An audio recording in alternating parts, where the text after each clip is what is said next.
Suddenly, the staccato sounds of machine guns tore across the clearing. Gunships had arrived and were hovering over the trees out across the open area. While the extraction Huey touched down, the rest of the team broke out of the trees and sprinted for the waiting helicopter. McDonald leaped to his feet and joined up with his teammates as they ran past him. Seconds later, they were secure aboard the aircraft and whisked to safety. Then, as the Huey departed the area, the 4 recon men looked down and saw the rapidly blinking lights of the NVA muzzle flashes scattered through the woods. The enemy soldiers who had been pursuing them and had lost the race were firing into the sky in frustration. Their quarry had escaped, and they had failed. That's how the patrol ended for the Phantom Warriors of the 5th Special Forces Group, Airborne, just before Christmas of 1965 in the area of Vung Tau.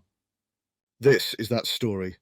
The United States military had been studying the guerrilla warfare tactics of the North Vietnamese forces since the end of World War II and their fight against the French forces during the Indochina War.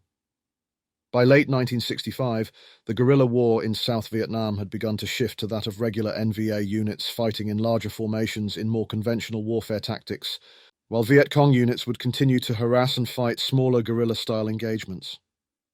Let me pause the story for a moment to say that this video aims to provide the best balance between informative and entertaining.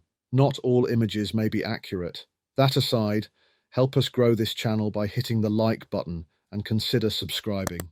Don't forget to hit that bell notification so that you can know when our next video is uploaded. And now, let's get back to the story. To counter the larger attacks by regular NVA forces infiltrating into South Vietnam, the US military in 1965 created the B-52 Project Delta with the 5th Special Forces Group Airborne commanded by the legendary Colonel Charles Beckwith. These highly trained and experienced recon teams would operate throughout South Vietnam and sometimes into Laos.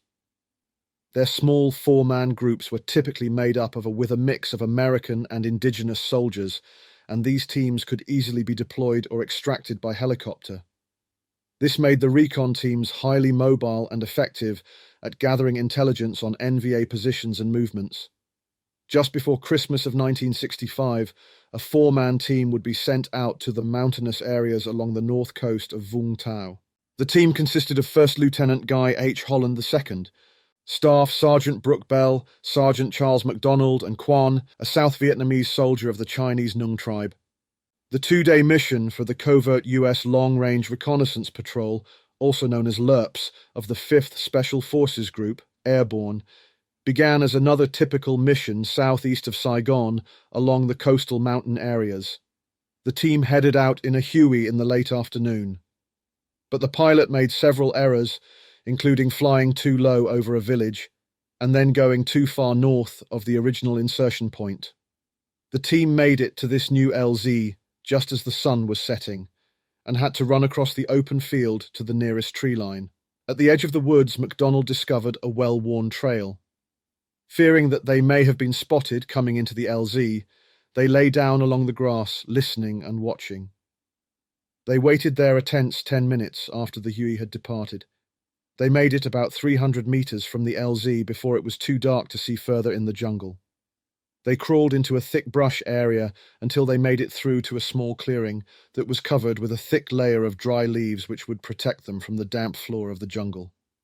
Bell then made a radio call out to the command and control aircraft circling a few miles away to report their safe insertion into the jungle. The aircraft then departed, leaving the small team alone for the rest of the night, as it would not return until 0730 hours the next morning. The team prepared the area but stayed alert, listening and watching the jungle for any signs of enemy movement or activity. At 2130 hours, McDonald, who was on watch, suddenly went on full alert. He sensed something was wrong. The usual jungle sounds of insects had stopped. It was dead quiet. But soon he could hear the faint sound of a barking dog. A moment later, he realized it was several animals barking. McDonald then gently grabbed Bell's shoulder to wake him up, and they both agreed that something was not right. The sounds of the barking dogs were coming from the direction of the village they had flown over. At 2300 hours, something rustled the leaves along the trail to the west, the direction of the village. The sound of the dogs was getting louder, and then, suddenly, they saw a small beam of light sweeping back and forth. The enemy was definitely looking for them. Bell carefully reached over to Quan and Holland, but they were already awake and alert. This could get very ugly very soon, but staying cool was critical to their survival, and all four of them were highly trained and disciplined. They remained silent, watching, waiting. At midnight, the moon had come out enough to cast some light along the trail. Through the thick brush, the team could make out the shadows of the enemy soldiers standing on the trail just a few feet from where they were. Suddenly, the soldiers began shooting into jungle brush, trying to scare the team into returning fire, which would give away their position. But the team held their fire and remained low, taking cover where they could. The enemy soldiers would return every 30 minutes and shoot around into the jungle brush, trying to coax the team to return fire. The team knew that for now, while darkness remained, they could be secure, but as morning was approaching, the odds of the enemy finding them would increase. As dawn approached, each team member took turns sweeping the clearing to make the leaves look as if they were undisturbed. The team was preparing to head for an extraction point, but if the enemy found the clearing, they would know that the team was nearby. At dawn, the team began to extract themselves from the clearing heading east, with McDonald on point. The men maintained a distance of 5 meters apart, constantly checking a 360-degree security circle around them, weapons at the ready. Once they were about 100 meters out, they were to turn due north. The team crawled their way out, knowing that the enemy would be looking for men moving upright through the jungle, never expecting the recon team to crawl on their hands and knees. Every few meters they would stop to listen. Then they would continue. It was now 0730 hours and time to report in to the forward air controller aircraft. The jungle seemed unusually quiet. Bell called their position and situation quickly. He also knew that the Delta operations would be monitoring the transmission and would soon be cranking up their choppers to get them out. Suddenly, McDonald spotted a slight movement ahead, and then a dozen birds flushed out of the trees. Something was out there. The men hit the dirt and remained motionless for some 10 minutes. Then McDonald smelled something in the air. The enemy was right there in front of them. The team was already face down in the dirt when the enemy leader gave the order to attack. All hell broke loose with claymore mines blasting the area, while rifle fire sprayed the jungle and brush. Bell yelled to his men grenades and then gave the order for each of them to lob a grenade towards the sound of the enemy. In the confusion and concussion of the grenade blasts against the enemy soldiers, the team jumped up and were running through the jungle brush. Behind them they could hear the confused shouting of the Vietnamese men. Some 400 meters into the jungle, the team stopped to reassess and catch their breath without detecting any enemy pursuit. As the team reached a dense tract of trees, enemy rounds began to split vegetation above them and hit the tree bark. The enemy was firing at their position from the ambush location. Soon the firing began to get closer, and the team realized the enemy was in hot pursuit. Suddenly, Staff Sergeant Bell's rucksack exploded as a round hit him in the back. Luckily, the contents of the rucksack stopped the round, and Bell was not injured.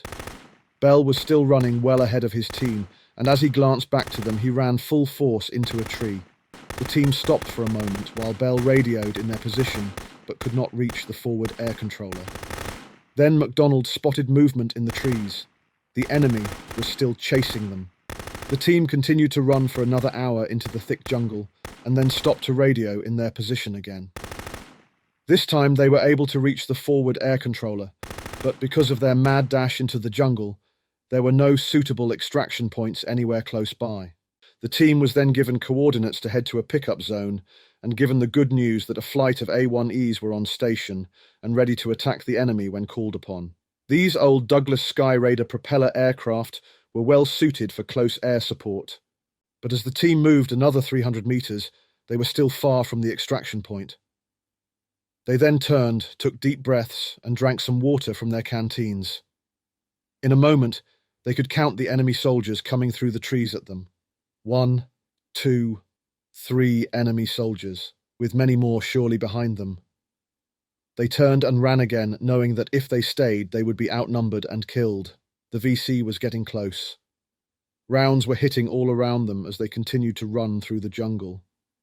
Bell reached the forward air control aircraft and was told that they were a short distance from the clearing with Huey gunships at the ready to pick them up. He then tossed a smoke grenade. the signal for the Sky Raiders to come and strafe the area. The team ran towards the clearing, the aircraft above taking turns to strafe the jungle and the enemy which would be hiding there. The Huey gunships then approached and began firing into the jungle. Moments later, the recon team was aboard the choppers.